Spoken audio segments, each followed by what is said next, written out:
And good evening, everybody. Greetings and salutations. Gary Redmond here. Welcome you all to episode 97 of New York Red Bulls Discussion Group, the podcast. My other partners, Mark Coates and Lanre Badmus, will be with you very shortly. We have finally got a game to talk about after all the off-season and preseason and hamburger seasoning. I'm just joking here. Of course, naturally, we're going to talk about right after whatever happened. Nashville and Red Bulls played a game. We had chances to win the game, and we didn't. Of course, our guys are going to break down why that did not happen. And, of course, we're going to get you guys ready for the game next week to take place on Saturday, not Sunday, Saturday. That will be the Houston Dynamo and the New York Red Bulls playing at the place which is formerly known as BBVA Stadium.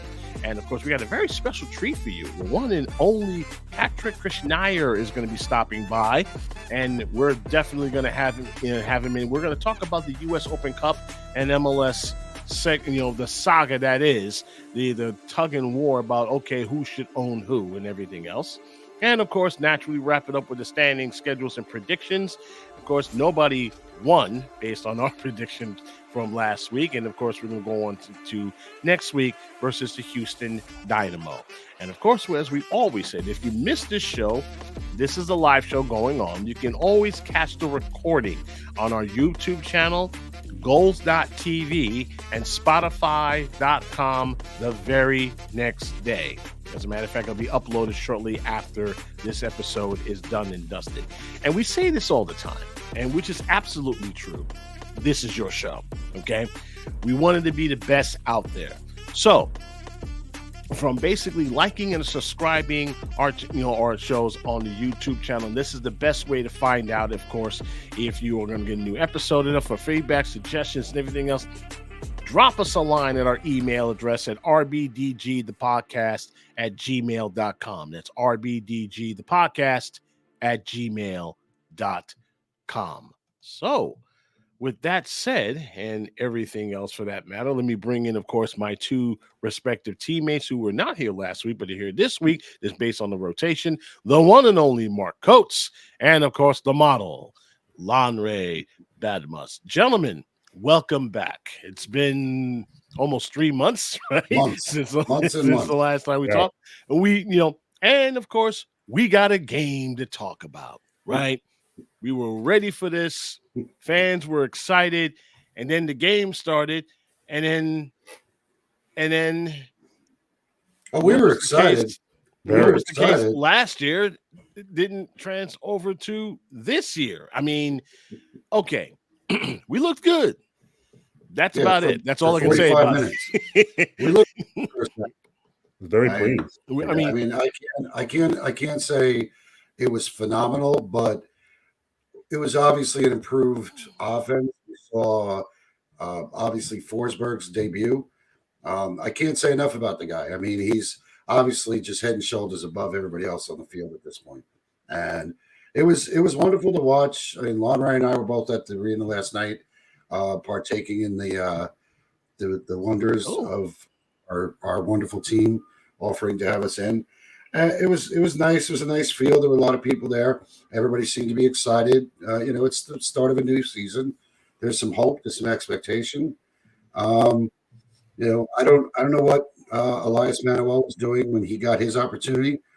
He seemed to be asleep when he took his shot.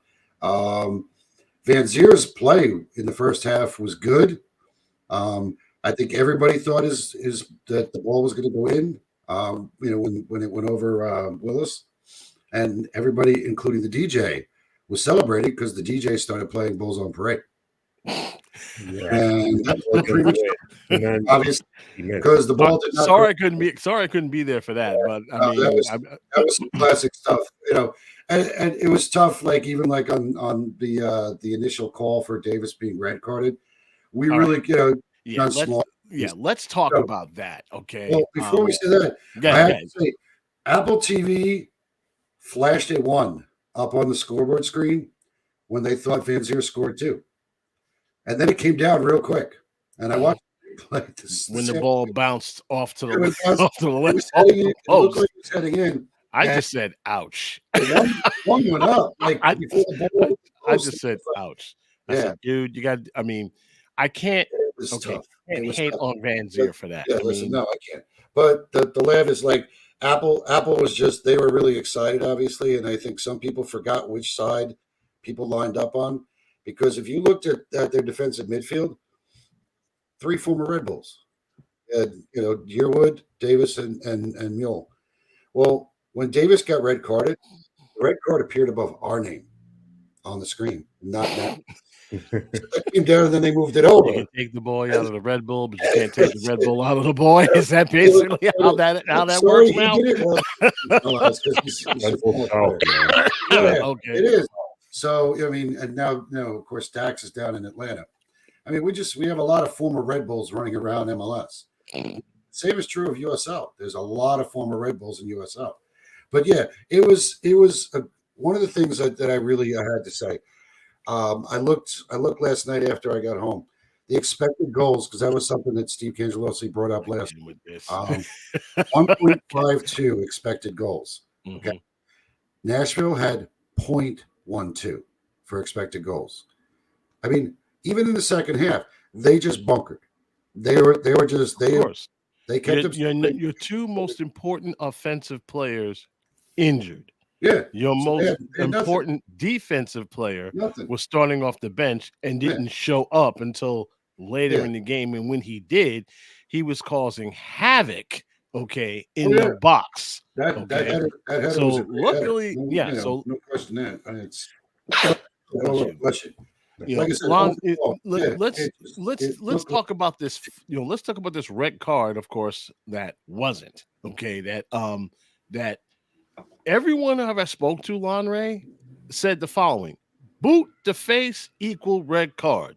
So I'm not understand. Okay, my thing is this: if it's not a red card, if you're going to rescind it and put it for yellow, where's the explanation? What's the rationale? Okay, for that, other than, oh, never mind. I meant to give him the yellow and instead. I mean, no. I mean, No. it wasn't a glance. It was boot the face. If you can believe it, I'm in a group chat with a bunch of other MLS friends on Twitter. Yeah. And they was calling me delusional for saying that was a red card. They was trying to say, oh, like, like his boot hit his hand or whatever, or like his chest. And I'm like, okay, even if it did hit his chest, that's still a red card. It's a red card. Any referee. I mean, I talk with, just like you. I was on a chat room with a whole bunch of, they like to call themselves hardcore football fans. They said, they put it very simply: Davis should have been sitting on the bench the rest of the game. He should have taken an early shower, man. Yeah. One dude I was chatting with was a referee, D2 referee. He's like, nah, red card all day. Yeah. Show me otherwise. Red card all day. It's basically, it's within the rules. It's in the rules of protecting the players. Okay, yeah, 50-50 ball, your feet are in the air. But if any part of that foot hits above your shoulders, you gone. Exactly. That accidental or otherwise, you gone. You don't get a yellow card on that. Maybe if you glanced his arm somewhat, he can say, I can see where I can be a little, I can see where I can be a little lenient. But to the head, to the dome, no, man. To the dome, man. It glanced off his face. No, when we talk about like something like this with like in comparison to hockey, as a hockey player, if your stick comes above your shoulders and hits someone in the face, whether it was inadvertent or not, it doesn't matter. It doesn't matter. You're responsible for controlling your stick, and it's not supposed to be above your waist. Never mind your shoulders. Right. But I could not believe the people I heard even in the thread. Oh, it's a yellow. It's a yellow. Huh? On what planet is that a yellow? I'm like, that's a red card. No. And, I mean, it just makes me. I'm sorry, bro. As much as we hated Pro, the Scabs are worse. I think that was horrible. That was just a horrible call. It was the right call at first. I don't know why they called him to the monitor. I just did not want that to. What Yeah, did yeah. you know? I just don't. You I know don't what get it. did you know? That's on the other foot. You know they're not reversing it. You know they're not reversing it. No, and I that's think Lisa's right though. Maybe it's one of those situations you don't want to see your captain red carded off in the first half. So, But at the same time, what? he committed the foul. sorry. So You Why- do why the should I crime, you get- do the why should I time. get See you credit for later. Yeah, I didn't agree with the call, and I don't think it ultimately affected the outcome of the game per se, because we have been notoriously horrible playing up a man. And Yeah. we seem to be at a disadvantage. We don't know what to do.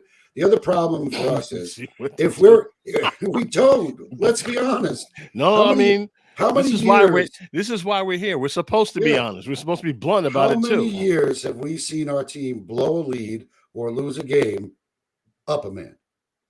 Too many times. Yeah, too many times. Way too many times. We've Oh. lost count. I have know, a controversial so take to you.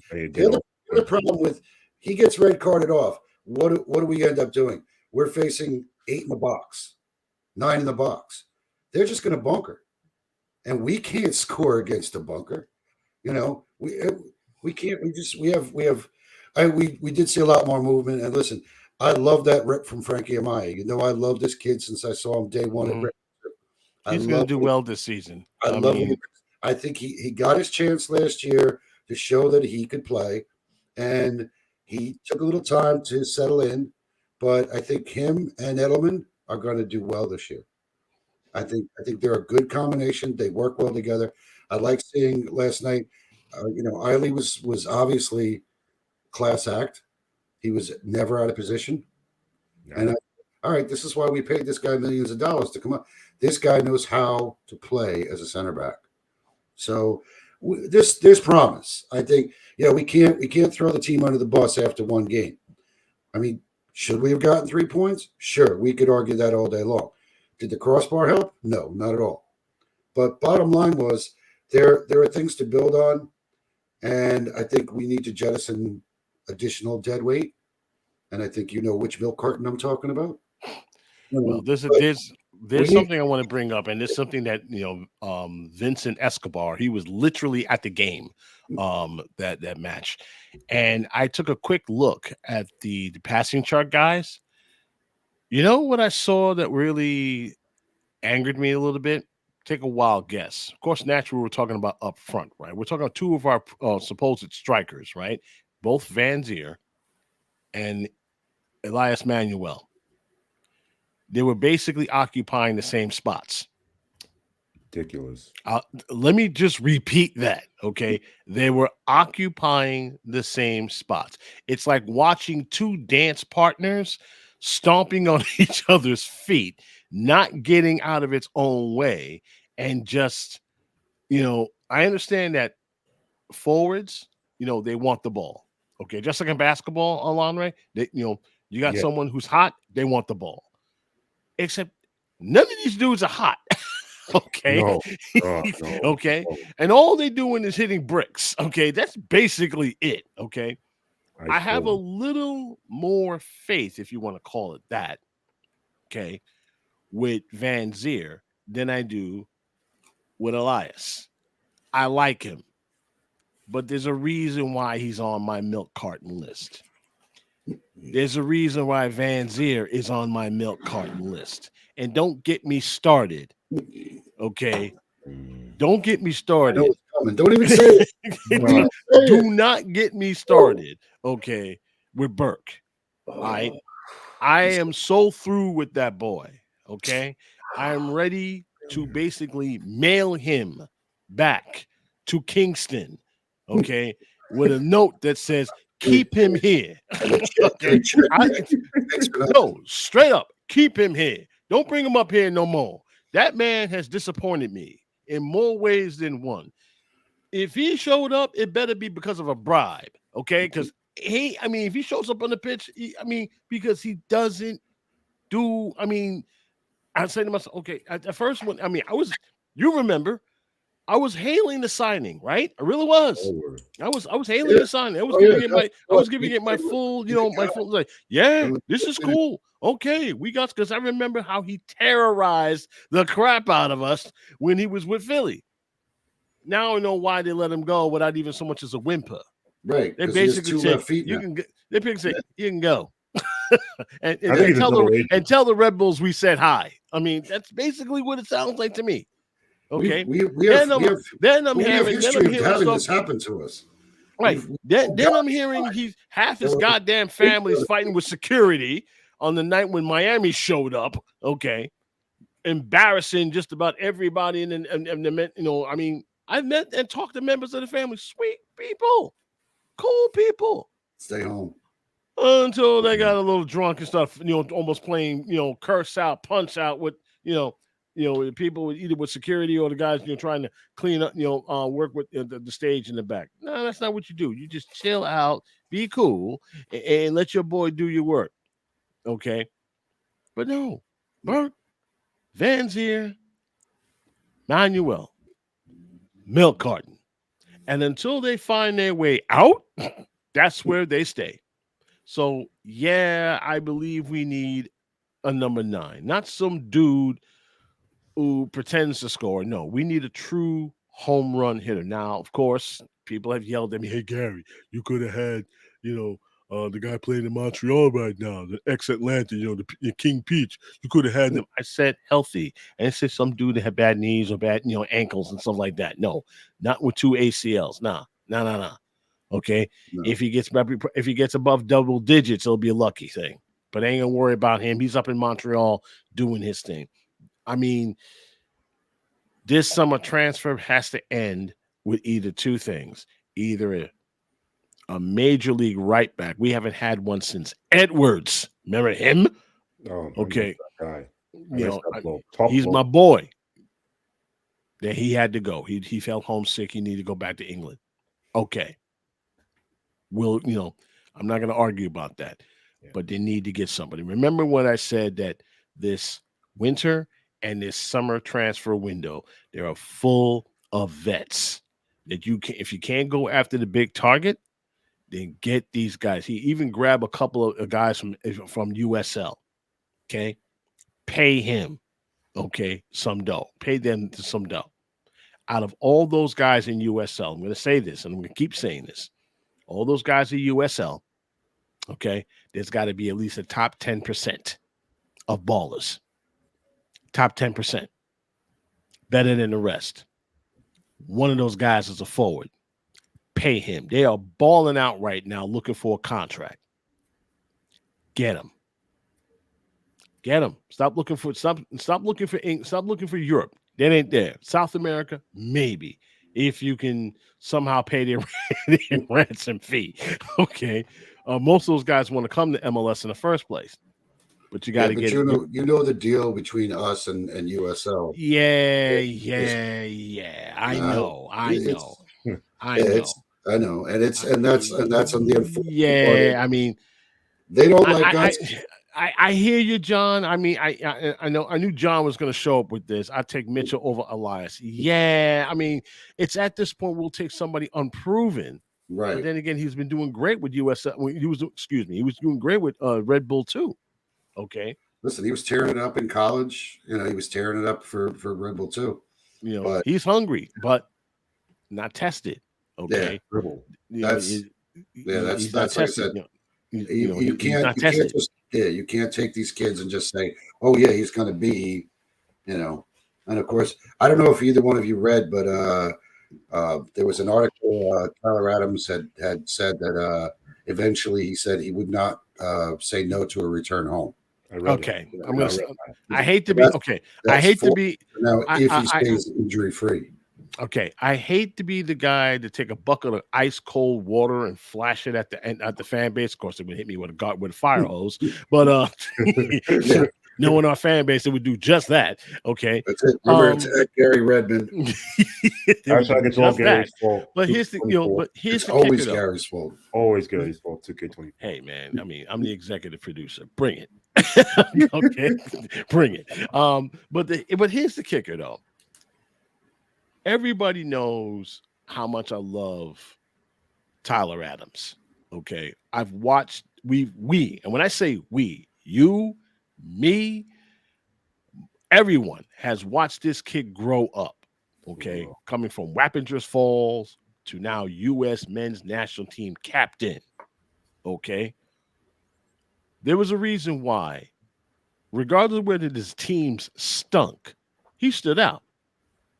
Okay, there was a reason why you went to Europe in the first place, starting with Leipzig. Okay, coming back to MLS, at least to me, would be a defeat. It would be a major step back. Yeah, but he's talking about like 3 years from now when his contract's up in England. Okay, well, not next week. No, okay, well, that's fine, but we got international tournaments coming up, y'all. We got Copa America, we got the World Cup, and I believe we got another intercontinental championship, coming here into these shores. And I want him to be, and not to mention the Olympics, I want him to lead this squad to something that the other crew couldn't get done. Okay, they were knocking out Mexico left and right twice. Okay, to get trophies. Okay, and that's when he was leading that squad. As far as I'm concerned, he ain't done. Come back here when you're done over. When you bring us a championship trophy or die trying. Okay, then his stock would be even higher. If he does decide to come back home, he the man. He'll be the next legend, to close out his career. But only after he takes care of business where he is right now. If he's saying 3 years from now, Mark, that's what I had read, saying that he was looking at that was an nonsense. Option. They'll bring it back right now. You got to be effing kidding me. No, you got to be what? He's got some work to do over there. You know who said that? Angelo. I wanted to reach out to my phone and strangle that boy. I mean, I know he's always big star happy. No. Always Angelo, bro. Always Angelo. I love him. I love him, but sometimes he doesn't have any sense. He's a stat patter, bro. He's a stat patter in that group. I keep saying it under like every post. Yeah, he's a stat patter. Yeah, but you know what? I love him, but he's a stat patter, bro. Here's the thing: you keep finishing in second in most likes. Okay, he keeps beating you. So because of him, bro.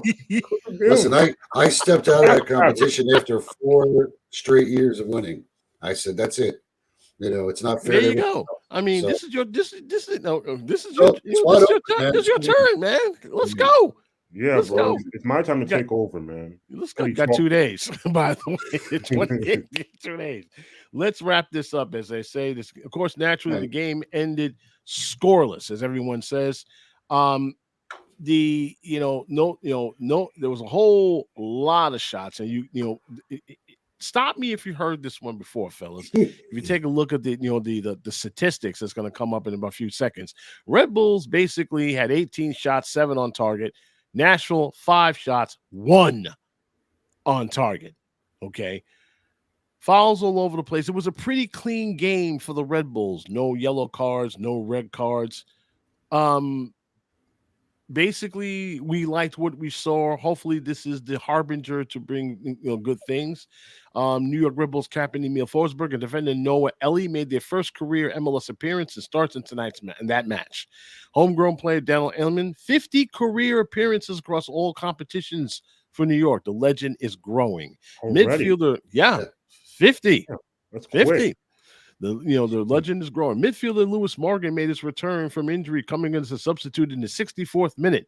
That's his first since that dreaded June 3rd match, and we were all wondering what the hell was anyone thinking by bringing him in when he wasn't 100% on a penalty kick against Orlando City. He wasn't even 75% at that. He was 20. He wasn't even 15. It was sad. All right, goalkeeper, speaking of Roland Mitchell, okay, he made his first career appearance by coming on as a substitute in the 77th minute. So he got his debut. Goalkeeper Carlos Coronel, he recorded his first shutout of the season, hopefully one of many, and the 31st of his Red Bull career, which ranks second in franchise history. Second, guys. Second. Okay. Whoa. So he's climbing up there. He has posted 14 shutouts in his road seasons with New York.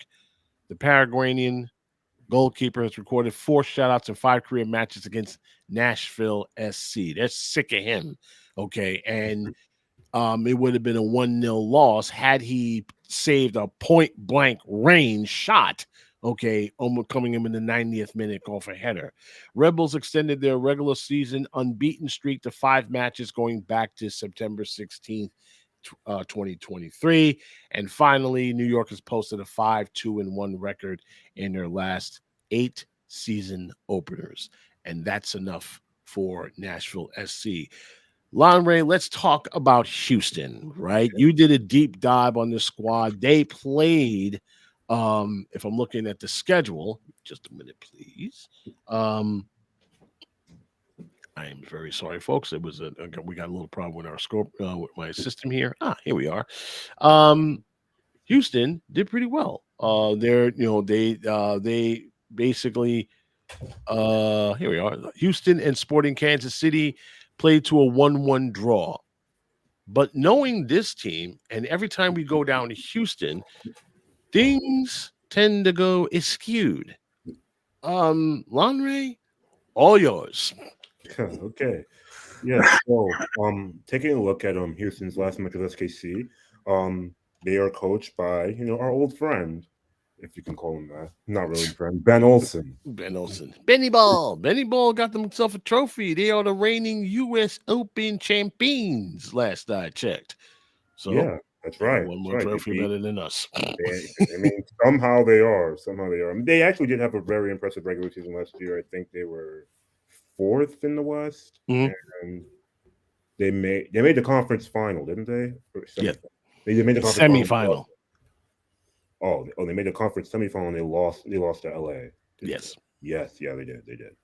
So I did a deep dive into them. Benny Ball has been playing a 3-5-2 formation with the 5 in the midfield. It's all spread across left to right. They have this young Nigerian striker, Ibrahim Aliyu. He had an assist on their equalizer in the game against SKC. You told me about this guy. You like him. I like him a lot. He came over last season, in the middle of last season, from NK Lokomotiva in Croatia, where he won a trophy there, and then he immediately, of course, won a trophy here with the Open Cup. He's got a lot of potential. He scored 6 goals for them since he signed for the club, and he had a really nice assist for their equalizer on Saturday. And Artur, former MLS Cup winner with Columbus Crew back in 2020. He seems to be their midfield linchpin. He's the one who sprays passes from deep in the midfield, and he also is their midfield general. And he's a great guy for them to have. He knows his way in and out of the league. Extremely experienced. Alberto Carrasquilla, Panamanian, he made huge waves last season for Houston. He was a baller and a half, and he was let me tell you something, Lanre. He was a sneeze for MVP. He was, because naturally Chucho and everybody else just simply lapped him. But they were talking about that guy for a while because he was making the Dynamo go along with Mr. Herrera. This guy's a Mexican legend, and this is why I'm hoping the Red Bulls do the same thing. You take one guy like Herrera and you put pieces around him, and they made the team better overall.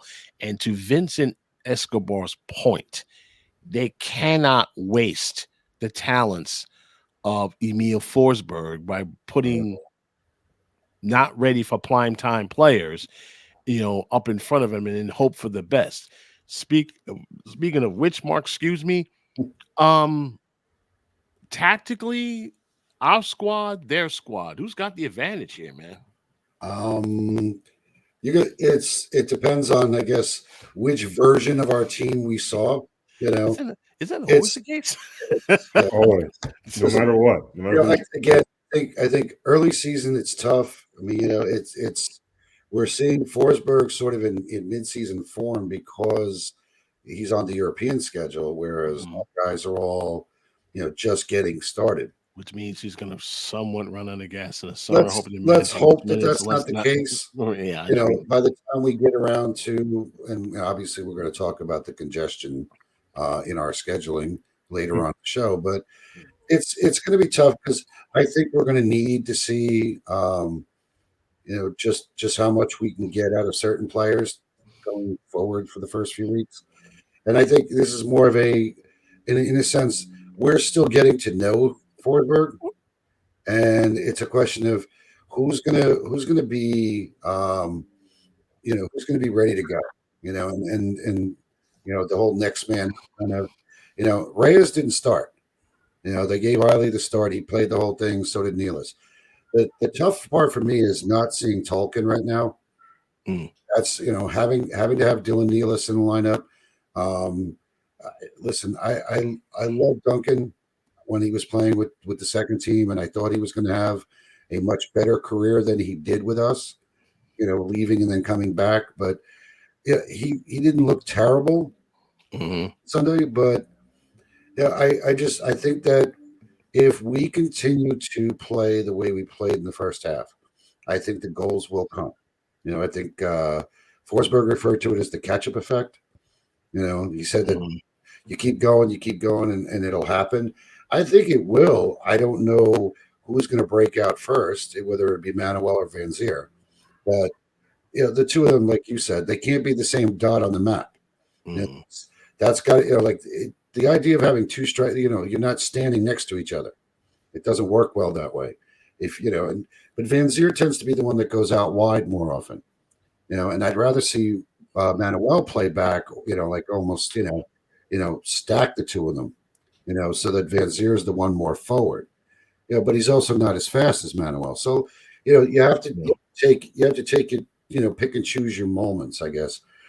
He's a type of forward that you need to keep an eye on him because of his size. He can easily get behind behind the defense in the kitchen very easily. Oh yeah, well that's what he did. That's what he did on Sunday. Right, very easily. Shot. I mean, they were almost surprised. Like he got between two defenders, right? Because they just lost him. And we've seen our guys do the same thing with forwards that are not over 6 foot.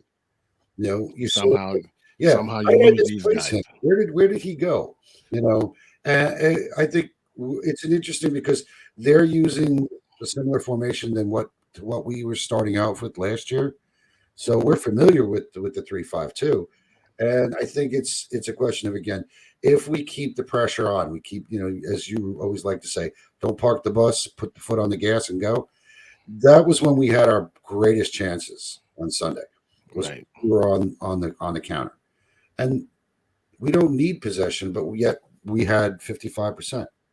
And but even they seem to be doing a lot more with the thing that I liked with that possession. And just not to cut you off because we're running out of time. The one thing I liked about the possession, Mark, and I'm sure that you noticed, they were a lot more fluid with it. Okay.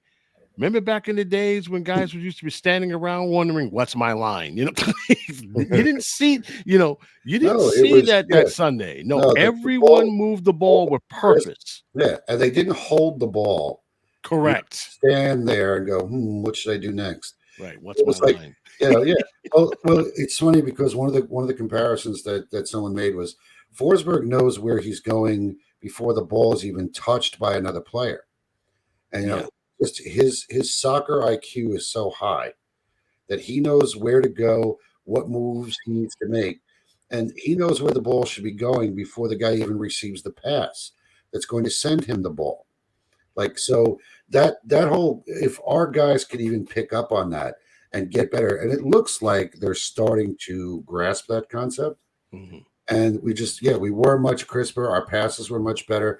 The other thing I noticed that went along with that, like you mentioned when you put the stats up, we had no yellow cards.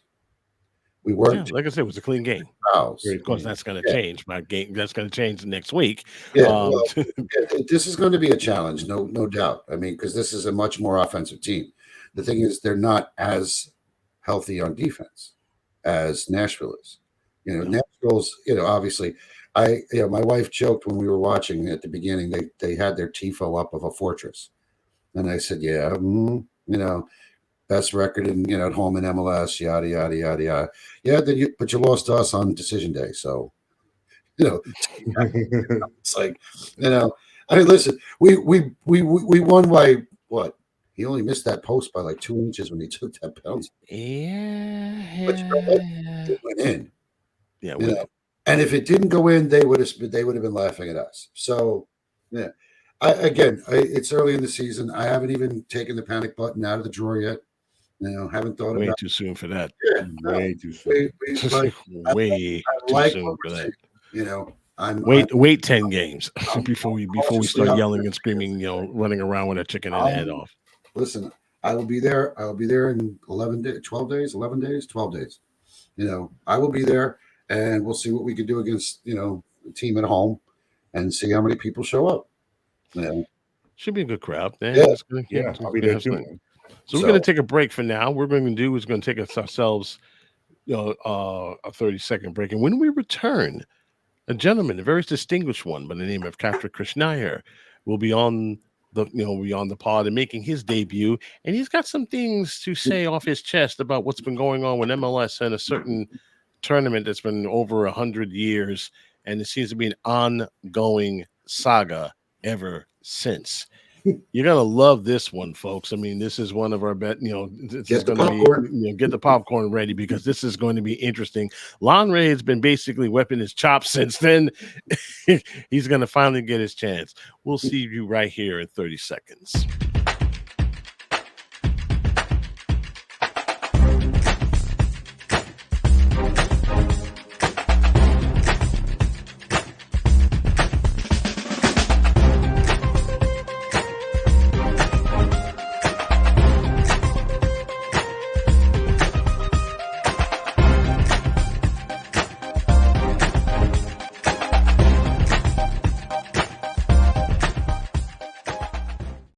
Okay, the gentleman that you see in my lower right-hand screen, I don't see him up there just yet. He's not there. He's in black. Okay, but don't worry. He'll be up there presently. What can we say about this guy? Okay. Kartik Krishnaiyer. I mean, this guy educates me like no other person that I know of. And he's definitely he was basically on the cusp, just like everybody else. In case you have missed it, you probably heard of it on Twitter.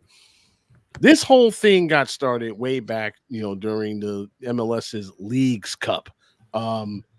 And shortly after they saw, just how supposedly great it is, they just simply, said, you know what? I got a great idea. You know what? I don't want Messi rolling around somewhere in some blasted field in some place somewhere, in Kansas. And we're going to have our own Leagues Cup. Now, we're not going to participate in, it was basically saying we're not going to participate in the U.S. Open Cup. Naturally, every fan, pundit, and everybody else basically went nuts, okay, wondering, look, we know that soccer, as far as this nation is concerned, is not the greatest and latest, but don't kill something that's basically been a mainstay since, I don't know, 1810. The U.S. Open Cup has been around a while, right? So Major League Soccer is feeling themselves saying, hey, we got the biggest star on the planet. We don't need some rinky-dink tournament. And you had, Garber mouthing off about how he can't watch games, and stuff like that. Let me just remove him and then put him back. Hang on for 1 second. We're having some problems here. Hang on for just 1 second. Kartik, if you can hear me, sign out and sign back in. We got an issue. We're having some technical difficulties with Kartik. Will be joining with us shortly. So basically, that's where, and one person basically was literally on the front foot of all this, along with everybody else, guys. And I've been looking through it in his Twitter feed and everything else. He was back and forth, even with one person who called him a USL zealot. Not sure why that was even the case, but it just, this, regardless of what side you're on in the conflict, of this going on. Remember, they had things haven't gotten settled. You know, there are some things that got settled here where U.S. Open Cup said, okay, they told Major League Soccer, no, you gotta, you gotta bring your teams in. It doesn't matter who, bring your teams in. So Major League Soccer, the owners of Major League Soccer guys said, okay, well, we're not bringing our A squad into this. You never really brought your A squad, as far as I remember, you never really brought your A squad in the tournament to begin with. Okay.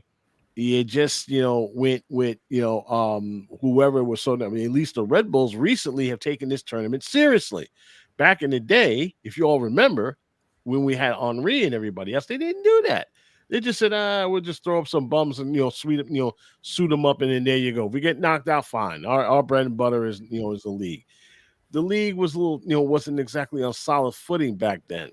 It was the Open Cup and nothing else. Now, okay. Now it's been that sort of thing. We're going to see if we can get Kartik back with us very shortly. We're having some technical difficulties, trying to figure out why that is the case. Well, when you mentioned the earlier years of Open Cup, I know that they changed the rule a couple of years ago on the nationality representation. Yes. On how many internationals you could have.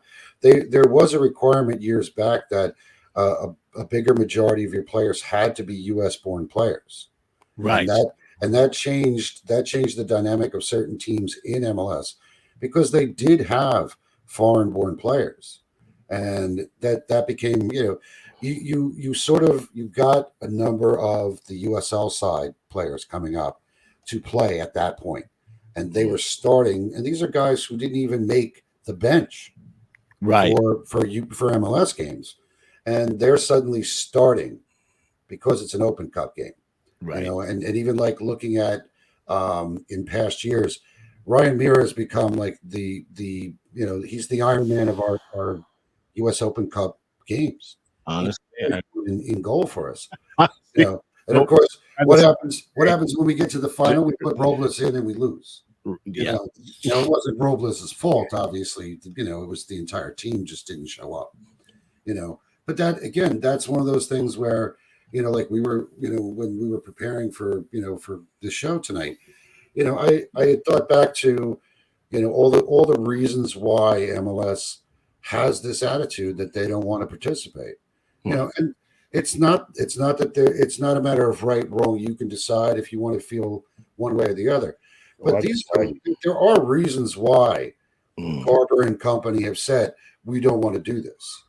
And it's not just one or two things. No, there's a myriad of reasons. Most of it financial. Well, that's obvious. But like I said, like even for us, and then again, we can go using our last couple of years. What happened when Wayne Rooney was coaching DC, and they had to come to MSU and play on turf? What was his first? What is this garbage we're playing on? Was that was his comment in the press conference? Right. And I remember talking to you the next day, and you and I were having a great laugh about it. But it's like, dude, that's where you're coming. You roll with the punches. There we go. There he is. He's got camera B is up. Had to change computers, unfortunately. For some reason, the computer it blame Windows, right? Blame Microsoft. Blame the Sounders. Yep. So Kartik, that's it. I like that. So Kartik, basically, so Kartik, where okay, let's start off with this before Mark and Lanre take over at this point. Where do things stand right now between the U.S. Soccer Federation and Major League Soccer? What have you heard so far in this ridiculous scenario? So apparently we're going to have only 8 to 12 MLS teams that participate in U.S. Open Cup. And we probably will not have the balance of MLS teams send their next pro teams. That's that apparently is still going to be blocked. Now, the next pro teams that are independent teams will be competing. Carolina, Chattanooga joined Next Pro this year. So this is really a come down, and it's all very confusing. At one time, Red Bull had 3 teams in the Open Cup. You remember you had Red Bull 2 and you had the NPSL squad. And I remember the NPSL squad playing a classic game with FC Motown, right? Local rival. In the Motown, rain. by the way, great in this competition. That was a great match in the rain, by the way. Yeah. That was unbelievable watching that. You know, we were actually chased to the garage. It was raining so hard. You know. Yeah. Yeah. Oh, that's right. But, you had a team to follow in every round because right. NPSL team came in round 1. Red Bull 2 would have come in probably round 2 or round 3, and then a full Red Bull team in the following round. So USL, every single USL team that's eligible is going to participate. There was some doubt about that up until the middle of last week, and I can say there were multiple USL teams on the fence. I want to say it was somewhere between 4 and 6 teams, 4 and 7 teams about that were thinking if MLS is not fully participating, if there's a ticket split that we don't like, and that's something that we can get into in a few minutes, this ticket revenue split, maybe we won't compete. But USL did a great job of getting their teams to fully commit to the Open Cup. There is an additional complication potentially, which is we're not completely sure how many teams NISA is going to have in the Open Cup. There are 9 teams that are supposed to be playing in NISA this year, but 4 of them have yet to have, as far as I'm told, have a venue that's been cleared by the federation. Now, I guess they could play an Open Cup. They would just have to play on the road their entire time that they're in the tournament. If so it's not a case about money. It's more of a venue for those teams, for those NISA teams. Yeah. If their venues would be clear. Well, it would be a case of money, right? Because if their venue is not up to snuff, it's probably because they went cheap. And then that would create all kinds of other ramifications for the league. Yeah. Yeah, right. Why are they playing in Chester? Because Bethlehem was a horrible field with no lights. Right. Which gets to some of the criticisms Garber made, which I thought were somewhat cynical, but the federation wants to make sure the venues are all at a certain level, and they want to make sure the presentation is at a certain level for the tournament this year, whatever kind of tournament we have. Made for TV. Yeah. that's why I read it. It was like, oh, she basically just wanted to be made for TV, big crowds and stuff. Right. You could have had that anyway. Mark, you're up. Well, I was going to say, my first question was going to be, what's your feeling about MLS only sending 8 teams? Because that's what I had heard and read earlier as well. Was that, and there was a select list of teams too. It was teams that they said that weren't in CONCACAF, and I know that there were other teams that they said were off limits, that they would not send those teams. So basically, it was just there was a short list of teams that are they picking these teams out of a hat? Are these teams going to volunteer? Do we know where we stand with that?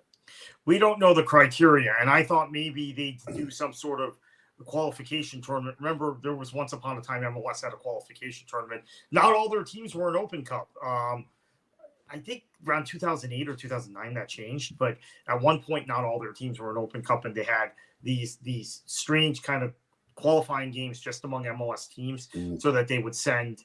I think at the time MLS had 12 teams, right? So only 8 could play. Just for bracketing purposes, so they would narrow it but down. that was in the 90s, right? Yeah, I thought maybe they would do something similar. They would have some sort of pre-tournament, but no, it just seems to be picking teams out of a hat, and saying, okay, you go, you don't go. It's bizarre. There are certain clubs that I think would be more interested in the competition historically: Seattle, Portland, Kansas City, Red Bull, Philadelphia. Those would be the 5. I would single out as being probably most interested in competing, but it doesn't appear like those are the 5 of the 8, 5 of the. I've heard as of Friday from a source close to MLS, it could be as many as 12 teams. So maybe when we were talking about CONCACAF, there are 10 teams, although a couple of those teams one of those teams is a Canadian team. So what do we have? 26 American teams, 9 teams in CONCACAF. That knocks us down to 17. Maybe 12 of those 17 that aren't in CONCACAF playing Open Cup. Why would the other 5 wouldn't? I don't understand that. What are the other 5 going to do? They don't have that. Yeah, I don't know what the benefit is. Yeah. I don't understand that. But like I said, that was sort of where just the whole, when we were talking earlier before the show about, the whole idea of them, suddenly saying, no, we're not going to send anybody, and then now it's, oh, we'll send 8, who comes up with these numbers? It's incredible. So I know Lanre's got a whole laundry list of stuff he wants to ask you. So I let my fire partner away, Lanre. fire up. I'm here for you. Okay, great. Hey, Kartik, how you doing? Good. Thank you for having me. Yeah, thanks for being on here, man. It's a pleasure. Okay, so like my first question is, so like, well, I mean, Mark already kind of covered that. So like, really, like, how could they spin that the cash grab Leagues Cup? Let's be honest. Let's just call it what it is: a cash grab. But they have to stop the league season, halted for a whole month in the summer for. How could they possibly spin that? That like that's more important than the only real vestige of soccer history this country has in the U.S. Open Cup. It's been around for more than 100 years. How could they spin that? They can't spin it, and they haven't been able to spin it. The thing that I'm really encouraged by, Lanre, is that we are seeing fans of MLS teams, fans of USL teams, fans of NPSL teams, fans of NISA teams, all in solidarity over this, right? I mean, you have some very cynical, again, we're using that term just like Garber, cynical fans who say, oh, well, Leagues Cup is more important. We get to play these Mexican clubs who are in their preseason and it's a cash grab. But the reality is Soccer United Marketing controls that tournament. They've stuck it on Apple TV, their media partner, and that's the reason they're interested. I'm not sure most fans of MLS clubs give a damn about that tournament. It feels kind of like a friendly tournament. Obviously, it was really cool for Nashville, right, to host the final. That was cool. It was cool for Cincinnati to make the run they did. But it's one of those tournaments, I think, the Leagues Cup, that you're not going to bother with it unless your team's in the semifinal or the final, right? Doesn't it feel like that? You're not going to care, and you're not getting the Mexican team's best shot. And they're trying really hard to generate this excitement over this tournament. The thing that's absurd is that they stopped the season, right? This is a league that won't even break their season for Copa America. They won't break their season for they break for 2 weeks for the World Cup, but then they come back in the knockout stages. Yet they're willing to stop their season, full stop, in the middle for this Leagues Cup, which is just, I think that's fueled some of the resentment. If they had done a cup organically and maybe started it with 8 teams and then pushed it to 12, and then eventually they could have made the case, hey, this is more important than the Open Cup in 5 or 7 years, and people may have bought into it, but not the way they've done it. Exactly. I will say though, last season it was really nice to get an extra W over NYCFC when we played them in Leagues Cup. It's always nice to beat the crap out of the Smurfs, man. Okay, so another question I got is, so like, what makes you think that they could just like disregard, the fabric that holds U.S. soccer history together through previous decades and decades of not having had a real top division to speak of after the demise of the NASL? That's anyone's guess, because MLS, to their credit, had always played in this competition. Even if it was on bad pitches, even if the fans weren't into it until latter stages of the tournament, they always played it. And now suddenly they've spent the last year, I don't think so ironically, but it's been since they lost the rights, right? Since Soccer United Marketing lost the rights to the tournament, trying to undermine it. MLS is very funny about history, right? They didn't want the Sounders to at first to have that name, but then the fans overwhelmingly wrote in the name when it wasn't even on the ballot, so they had to give in to that. But they have let the Earthquakes celebrate their history. Now Seattle's got this 50th anniversary this year that they're pumping up, which MLS seems to be okay with, but they've never really been comfortable with U.S. soccer history. They've never really been comfortable with acknowledging that there was a history before 1996 or before maybe the 94 World Cup, since they grew out of the 94 World Cup, but certainly in terms of the professional leagues before 1996. So this might be part of a longer term effort to undermine the history of the competition and of the legacy of soccer that predates MLS in this country, and also, quite honestly, of the NASL, which they've always looked down upon, the NASL legacy, and I think to a large extent MLS 1.0. They feel like they've moved past that, right? So when we talk about some of the classic. I mean, I got blowback on Twitter a year ago or so when I mentioned the classic Metro Stars DC United game from 98. When I remember Gio Savarese scoring this spectacular goal for the Metros at Giant Stadium. It's like, oh, well, you're not really supposed to talk about that anymore. MLS is way past that. Well, no, but that's – and actually the fans of MLS 1.0 teams, I think, were the ones who really appreciate the Open Cup because it was something else to play for, right? Maybe the Charlotte fans and the I don't know, maybe a lot of Charlotte fans do get it, but maybe just naming newer teams, Charlotte – Cincinnati, maybe. Although, actually, no. Cincinnati fans get it because they do. Oh yeah, they do. They hate us. Yeah, and you guys played them in the semifinals when they were in USL. Remember? Yeah. That 1 year, and if they hadn't made that Open Cup run, chances are they wouldn't be in MLS at this point. Well, that's sort of what's going to lead into my next question about, based on what's taking place now, where does that put us for the history of the Open Cup moving forward, and Where I mean, is this going to be a case of U.S. soccer is just going to continue to just let MLS dictate terms because they are the only Division I league? I think this is where U.S. soccer has to go out in the next 9 months, and I know that they were getting closer to doing this. Go out and get a sponsor, get some sort of hook to force MLS back into the competition. The other thing they have to do is put their foot down and say this is an essential part of sanctioning. Now, apparently, according to the Athletic report, Jeff Ruder reported that U.S. soccer was ready to do that, and then MLS threw in their faces the European Court of Justice ruling about the Super League. Now, that's the European court. I would like to see if MLS feels that way, why don't they litigate it in the American court? Because I think in terms of the Pro League standards, maybe the Pro League standards themselves get thrown out. NASL, obviously, and the Cosmos have filed a lawsuit about that. And Rocco Camiso is still, believe it or not, pursuing that lawsuit. And it's going to go to trial later this year, apparently. But, absent that, it says very clearly in the standards they have to play this competition. So U.S. Soccer should say to MLS, they've had enough litigation already.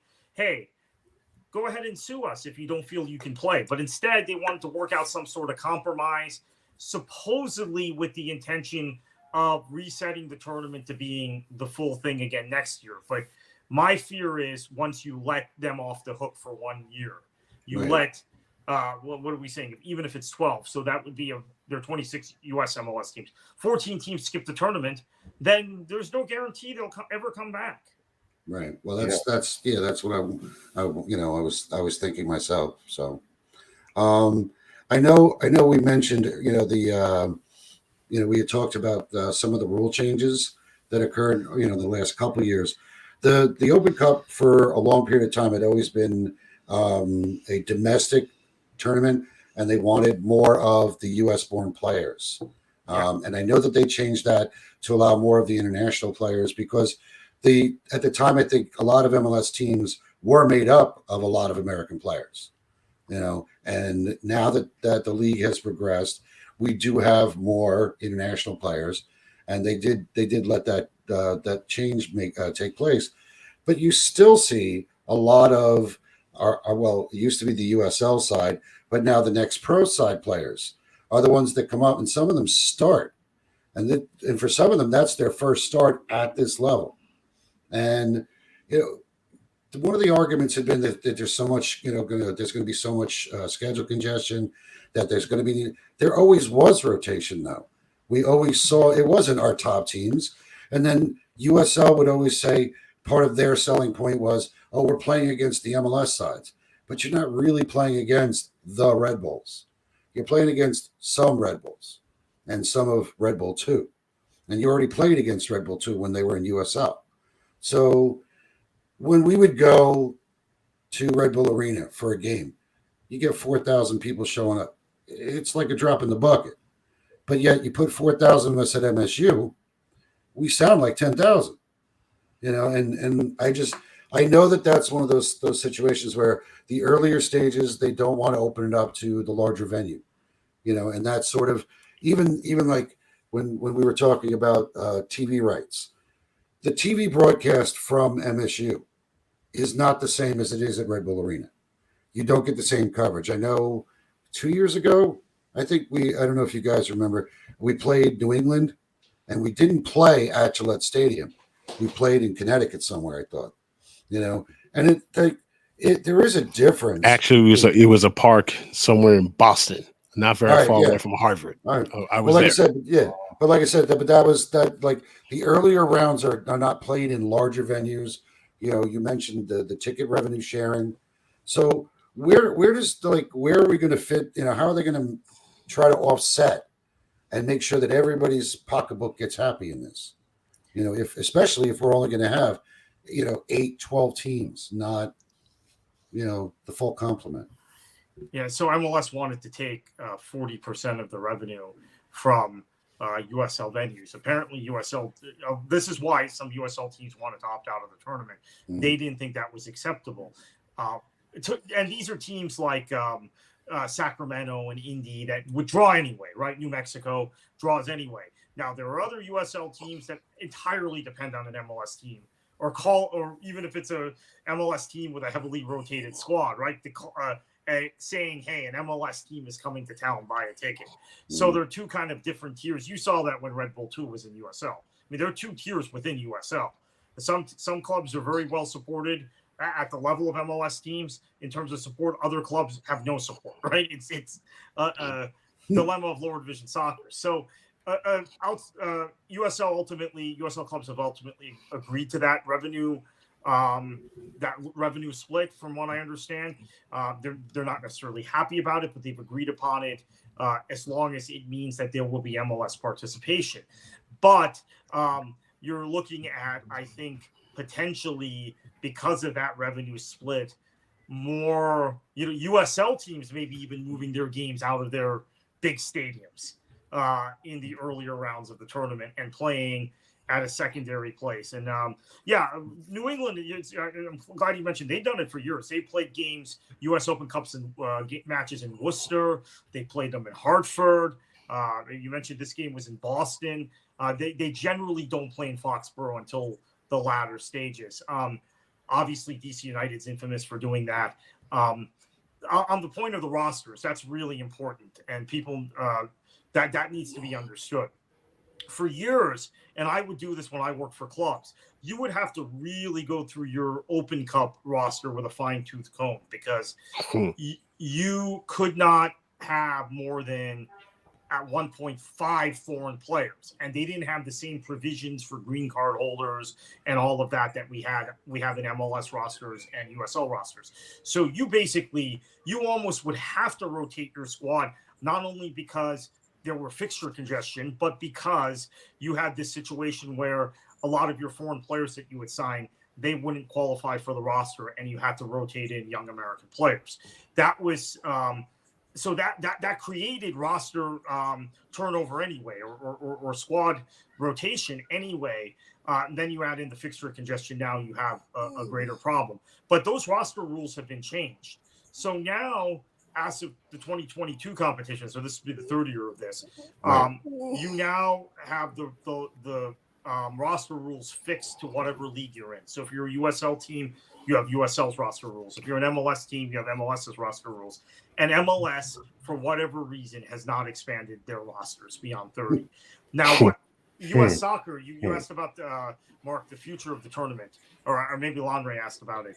The hope at U.S. soccer, and I don't put much hope in this myself, but they are hoping MLS changes their roster rules for next year, which then if they expand their rosters to 40 or whatever, then every MLS team would participate in Open Cup. But I'm not so sure about that. I think that might be wishful thinking.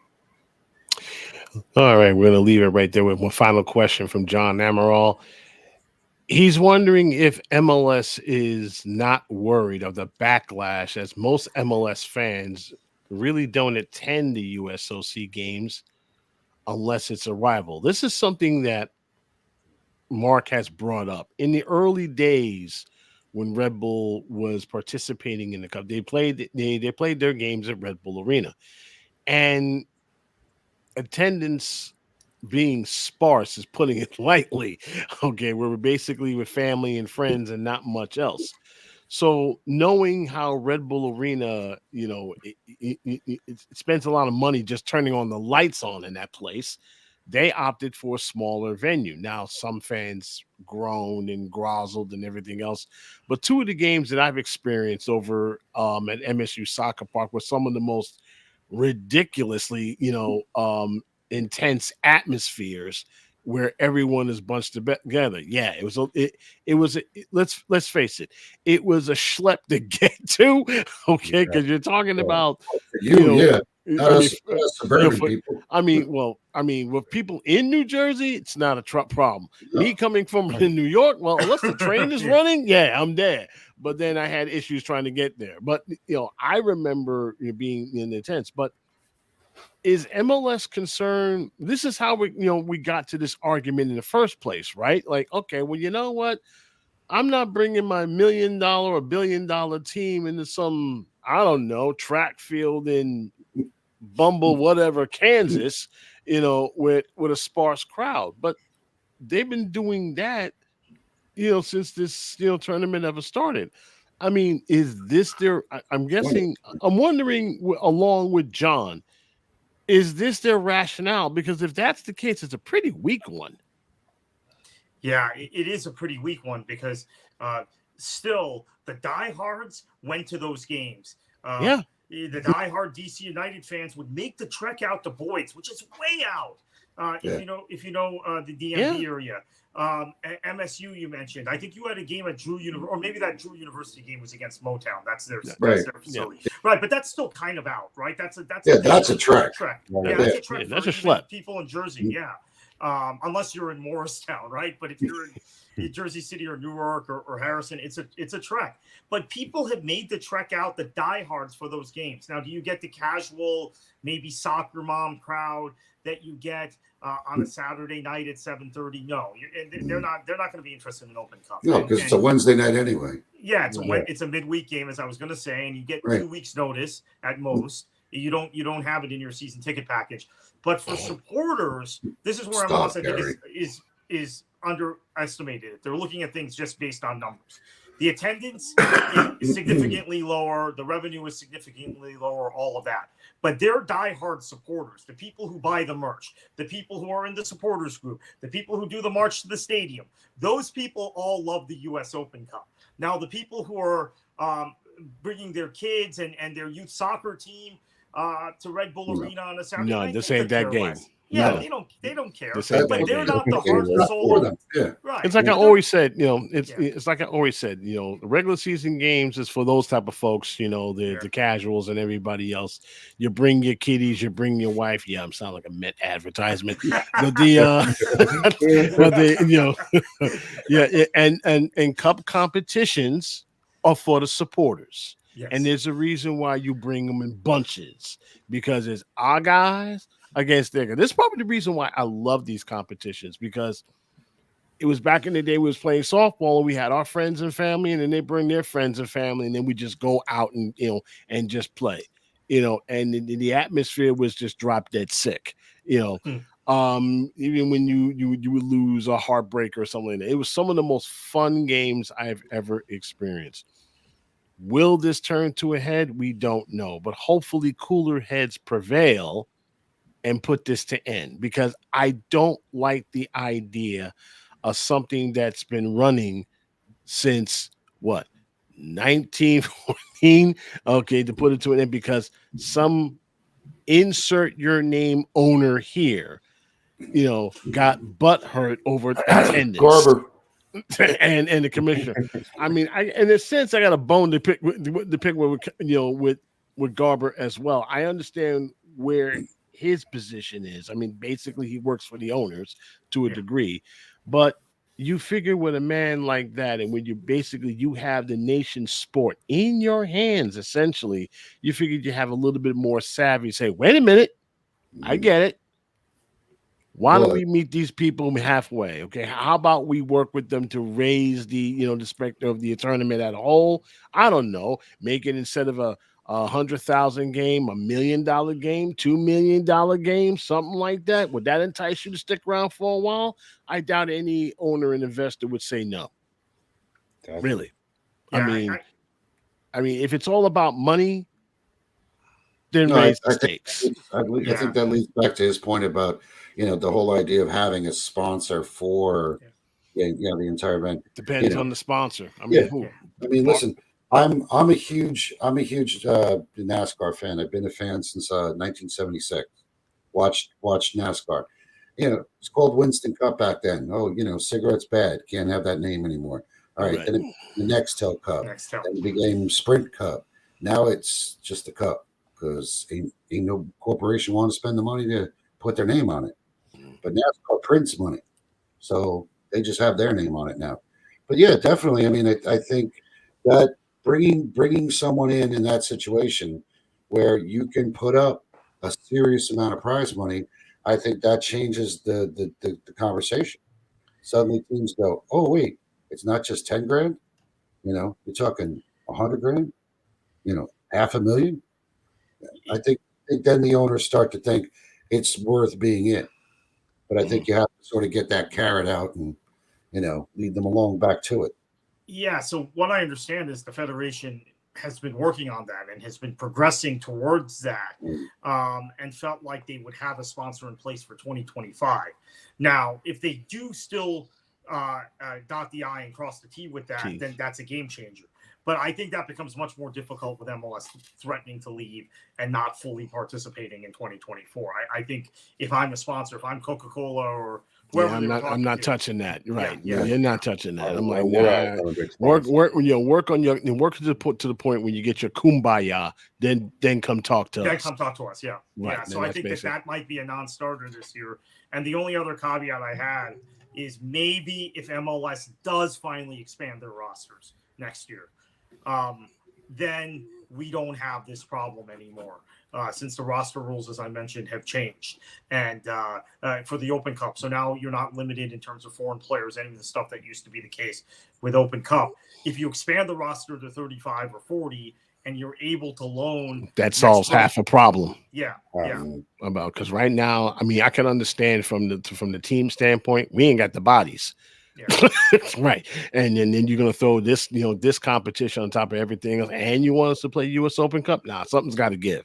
A lot of folks didn't like the League's Cup in the first place. Now folks even like it less, because you're talking about something that's been a tradition over something that's been, well, nothing more than a cash grab, and we're going to leave it at that.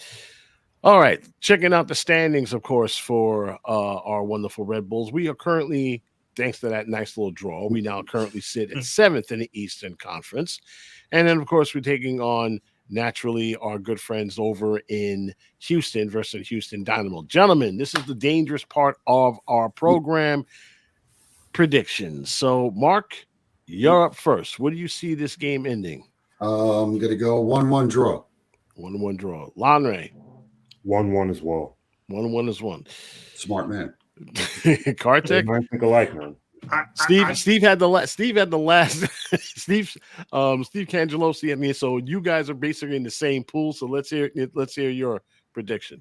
I'm going to say 1-1 as well, but Forsberg gets a goal, and that gets him off and running for Red Bull. For this Red Bull, excuse me. He's been off and running for Red Bull for years. He's a certified Red Bull baller. Yeah. I'm going to be that. Really good. You're going to enjoy him all season long. He's a great player. I'm going to be the one guy to throw caution in the wind. I'm going to say a 2-1 win, and I'll tell you why. Seeing how Kansas City was handling that Houston defense, if most fans are having a fit because they didn't have an excuse to not score a goal, imagine when these guys have much more of a fit if they can't even get two past that defense. And we'll see how that goes. Kartik, on behalf of the gentlemen, not just myself, Mark, Lanre, and of course Miguel, and of course Carlos, sir, You are, and gentlemen, thank you so much for honoring me. Please do not be a stranger. We hope to see you. Oh, yes. We need to talk Please to you come again back. soon. Yeah, I'd love to be back. And we'll get the camera working properly next time. Well, hey, you definitely get the MVP because most people would quit at that point. They'll say, "Oh, he's got to come back." I've got 2 computers. That's the lucky thing. So I'm on a Mac now. After all the work we did to get him here, we can't end it like this. I would never hear the end of it. But but that's and of course, naturally, when you hear this ridiculous music in the background, it basically means our show has come to an end. What a terrific evening from all of us. Kartik, tell the whole world how they can able to find you at. Yeah, it's at KKFLA737 on Twitter. I should have put it on here on my name tag, but of course I was scrambling to get back on the show. I had it on originally on the previous computer. All right. Next week is going to be another episode. Of course, we're going to deal with the post game festivities, of course, with Houston Dynamo, and of course, leading up to another Texas team, Dallas, on of course our home opener on the 9th. Yours truly will be at the the press box, getting everything ready for what will be hopefully a very fun evening and a lot of new stuff that's going to be entertaining for you guys at the Cathedral when you step into it. As for now, for Mark Coates, for Lanre Badmus, for Kartik Krishnaiyer, thank you very much for you guys joining us this hour and maybe 16 minutes. I'm Garry Redmond. Thank you guys. We hope to see you guys next week. It's going to be a lot of fun. We hope the Red Bulls get something out of Houston before coming home, and we'll see you then. Until then, good night, everybody. Goodbye for now.